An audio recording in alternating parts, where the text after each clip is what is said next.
Good morning, my dear students. Today we will discuss about the first chapter of class 10 biology, that is life process और जैव प्रक्रम। बेटा इस chapter की पहली वीडियो आप हमारे YouTube चैनल से देख सकते हैं। जो फर्स्ट वीडियो आपका गया है, आपको लिंक भी मिला होगा। जो बच्चे ग्रुप में पहले से ऐड हैं उन लोगों को, और जो बच्चे नए ऐड हुए हैं उन लोगों को बता दें कि इस चैप्टर का पहला वीडियो हमारे YouTube चैनल पे पड़ा हुआ है।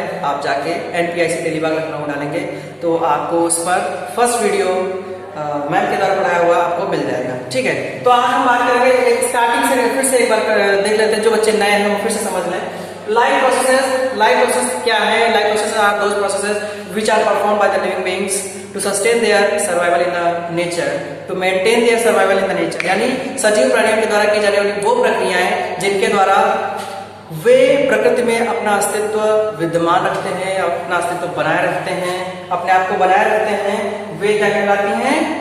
जैव प्रक्रम कहलाती हैं। ठीक है, तो ऐसी कौन सी प्रक्रियाएं हैं जो इन जैव प्रक्रम की के अनुक्रम में आती हैं, जैव प्रक्रम के क्रम में आती हैं, जैव प्रक्रम की लिस्ट में आती हैं, या लाइफ प्रोसेस में कौन कौन सी प्रक्रियाएं हैं? तो हम बेटा बात करेंगे फर्स्ट न्यूट्रिशन।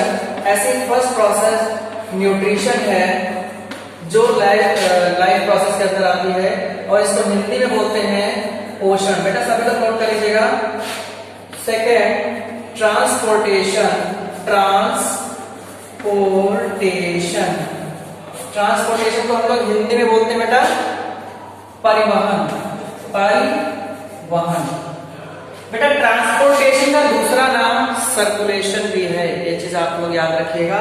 यानी परिवहन को हम लोग कभी कभी परिसंचरण भी कहते हैं, परिसंचरण कहते हैं।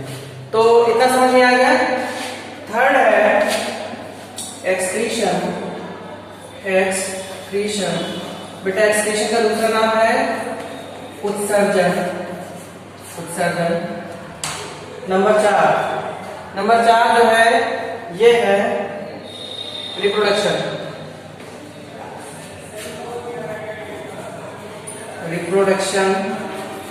लिख लेते हैं पहले। Number 5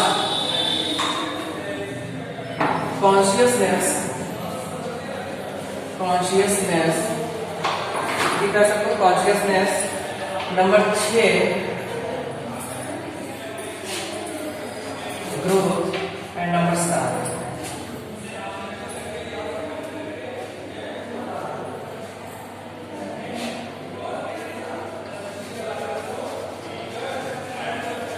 metabolism. ठीक है, इनमें से जो रिप्रोडक्शन होता है इसको हम लोग बोलते हैं प्रजनन। कॉन्शियसनेस को हम लोग बोलते हैं चेतना। ग्रोथ को बोलते हैं वृद्धि, और मेटाबॉलिज्म को बोलते हैं उपापचय। तो इतनी सारी जो प्रोसेस है ये हमारी आती है लाइफ प्रोसेस में। इसमें से कुछ प्रोसेस आपकी ऐसी हैं जो प्रोसेस ना होके कुछ एबिलिटीज हैं जो लिविंग बीइंग में पाई जाती हैं, जो लिविंग को लिविंग बनाती हैं, लेकिन उसके एग्जिस्टेंस के लिए हेल्पफुल होती हैं।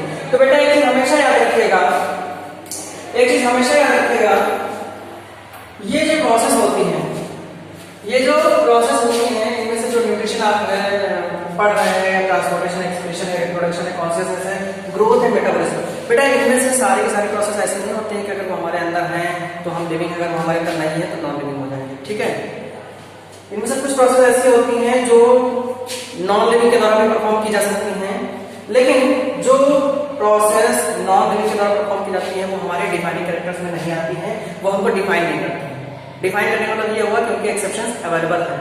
ठीक है, लेकिन बाकी सारी प्रोसेस होती हैं वो हमको डिफाइन करती हैं।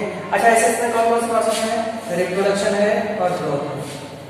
ठीक है, रिप्रोडक्शन और ग्रोथ ये दोनों ऐसी प्रोसेस, ऐसी क्वालिटीज हैं, ऐसी एबिलिटीज, ऐसे गुण हैं जो सजीव प्राणियों के अंदर होने के साथ साथ, जैसे ग्रोथ है तो वो किसी निर्जीव चीज में भी हो सकती है। ग्रोथ का मतलब होता है बढ़ जाना किसी चीज का। ठीक है, चलिए हम फिर हम बात करेंगे जब इसका नंबर आएगा। अब बारी बात करते हैं न्यूट्रिशन यानी पोषण की बात करते हैं। तो लास्ट वीडियो में आपने न्यूट्रिशन के बारे में ही सब कुछ देखा होगा। इस वीडियो को देखने से पहले आप लास्ट वीडियो अगर देख लेंगे, पहले जो हमारे वीडियो चैनल पर मैम के द्वारा क्लास 10 साइंस बायोलॉजी जो पढ़ी हुई है आप उसको पहले देखें, उसके बाद अगर आप ये देखेंगे तो आपको प्रॉपरली समझ में आएगा। ठीक है, तो न्यूट्रिशन जो या पोषण है उसमें क्लासिफिकेशन से वर्गीकरण दिखाए गए हैं। उसके बाद हम लोग बात करते हैं सीधे ट्रांसपोर्टेशन से या परिवहन से, तो हम नीचे के सारे पॉइंट्स हटा देते हैं और हम बात करते हैं सीधे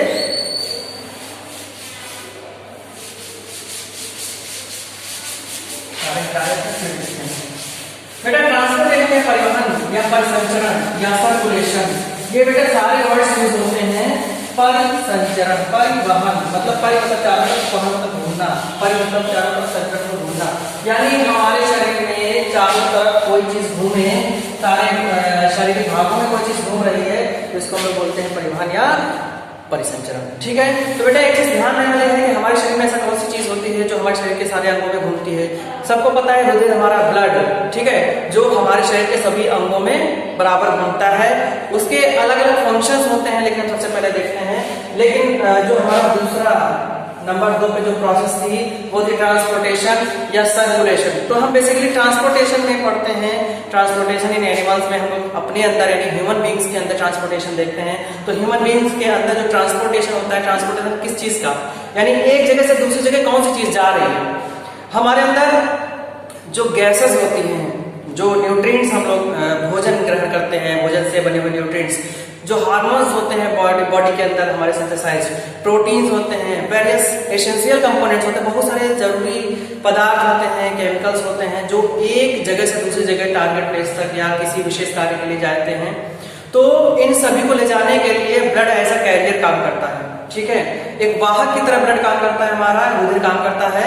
उसके अलग अलग और भी काम है, वो हम डिस्कस करेंगे। लेकिन जो सर्कुलेशन है, सर्कुलेटरी सिस्टम, अगर हम बात करें सर्कुलेटरी सिस्टम बेसिकली, तो सिस्टम का मतलब क्यों हम ये वर्ड यूज कर रहे हैं, क्योंकि जो हमारा शरीर है वो सर्कुलेशन की प्रोसेस को परफॉर्म करने के लिए या परिसंचरण की प्रक्रिया के दौरान हमारे शरीर के जिन जिन भागों को यूज कर रहा है वो सारे भाग मिलकर परिसंचरण तंत्र या सर्कुलेटरी सिस्टम कहलाते हैं। ठीक है, आई होप इतना समझ में आ गया होगा। परिसंचरण तंत्र का मतलब हुआ वे शारीरिक भाग जो परिसंचरण की प्रक्रिया में इन्वॉल्व है, सम्मिलित है, उनको हम मिलकर परिसंचरण तंत्र बोलते हैं, मिलाकर परिसंचरण तंत्र बोलते हैं। Means those body parts which are involved in the process of circulation are collectively called as circulatory system. Clear? Everything is clear? चलिए अब हम बात करते हैं सर्कुलेटरी सिस्टम की। तो सर्कुलेटरी सिस्टम हम सबसे पहले अगर इतिहास से पढ़ेंगे तो खुद का पढ़ते हैं, ह्यूमन बींग्स का पढ़ते हैं। खुद का मतलब आप अपना नहीं पढ़ने लगोगे, ओवरऑल सभी ह्यूमन बींग्स का। ठीक है, तो ये हो गया आपका सर्कुलेटरी सिस्टम या परिसंचरण तंत्र। परिसंचरण तंत्र या सर्कुलेटरी सिस्टम बेटा देखिए, हमने क्या कहा कि सर्कुलेटरी सिस्टम उन पार्ट्स को कलेक्टिवली कहते हैं जो आपस में मिलकर सर्कुलेशन की प्रोसेस को कंप्लीट कराते हैं या परिसंचरण की प्रक्रिया को संपन्न कराते हैं। कौन कौन से बॉडी पार्ट्स होते हैं, चलिए हम उनके नाम देखते हैं। क्या क्या बॉडी पार्ट्स होते हैं जो सर्कुलेशन में इन्वॉल्व होते हैं? Number 1, number 2, number 3। पहला और सबसे इंपॉर्टेंट फैक्टर है हमारा ब्लड, हिंदी वालों के लिए रुधिर। दूसरा और सेकेंड इंपॉर्टेंट फैक्टर है ब्लड वेसल्स, और हिंदी वालों के लिए रुधिर वाहिनियां।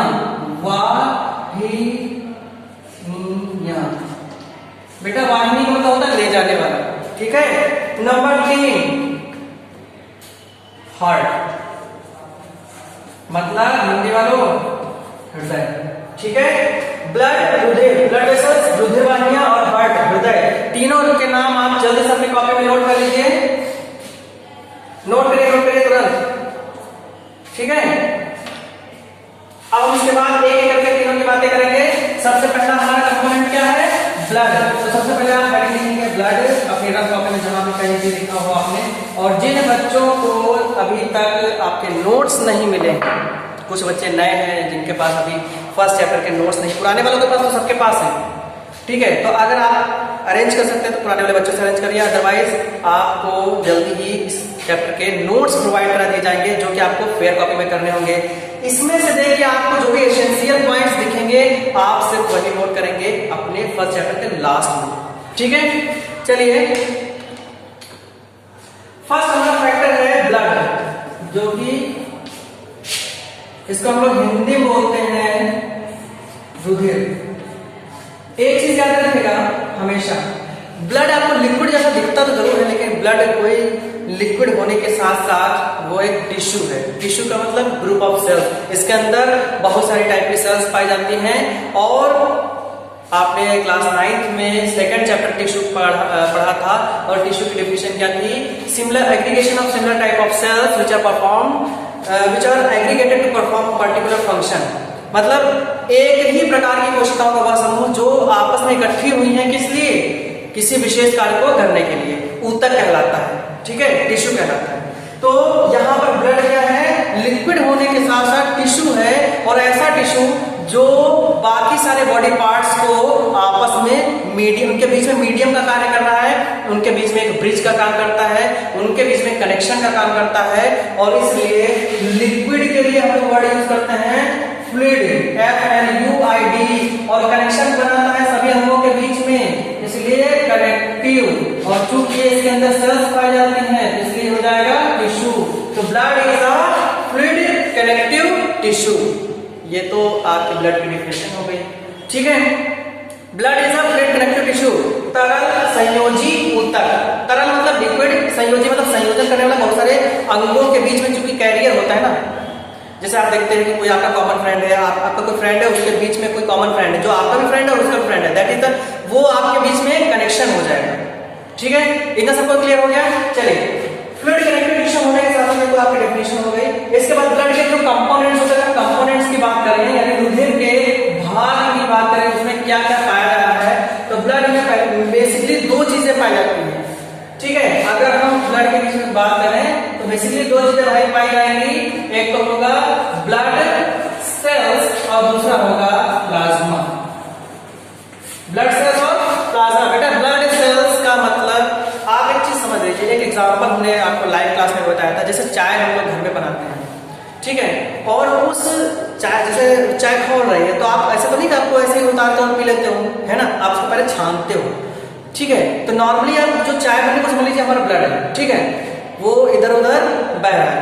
अगर हम चाय के तरीके से ब्लड को फिल्टर कर लें, तो ब्लड में से जो चाय पत्ती आप जैसे चाय से निकालते हो, उसी तरीके से ब्लड से जो भी निकले वो ब्लड सेल्स होंगी। और ब्लड सेल्स को हटाने के बाद, यानी छनी हुई चाय समझ लीजिए, या फिर ब्लड सेल्स को हटाने के बाद जो भी लिक्विड पार्ट बचता है ब्लड का, दैट इज प्लाज्मा, ठीक। ब्लड सेल्स तो प्लाज्मा लिक्विड पार्ट हो गया, उसकी बात हम नहीं आगे नहीं करेंगे। हमारे पास आई ब्लड सेल्स। आगे हम देखते हैं ब्लड सेल्स है क्या, थोड़ा सा इसको मिटा देते हैं ताकि आपको प्रॉपर्ली दिखता रहे।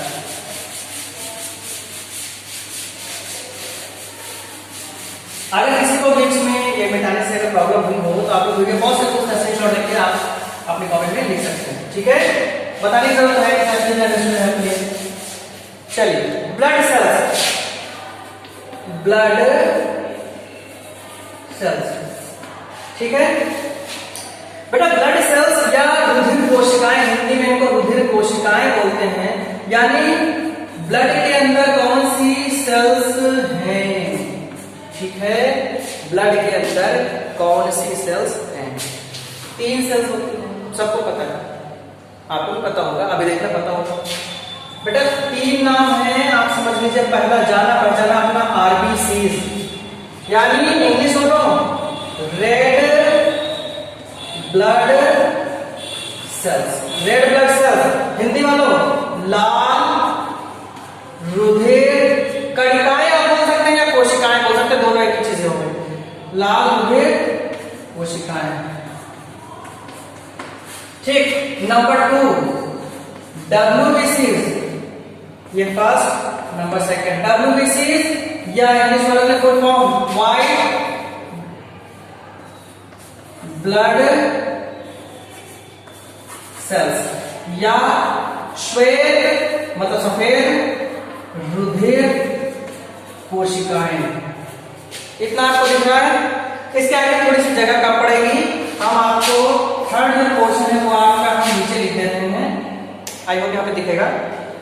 थर्ड जो नाम होता है, जो थर्ड टाइप की सेल्स होती हैं, ये है आपकी प्लेटलेट्स। इनका हिंदी में नाम है प्लेटलेट्स, या फिर प्रतिरक्षी कोशिकाएं बोलते हैं, प्रतिरक्षी कोशिकाएं। ठीक, इतनी सारी चीजें समझ में आ गई।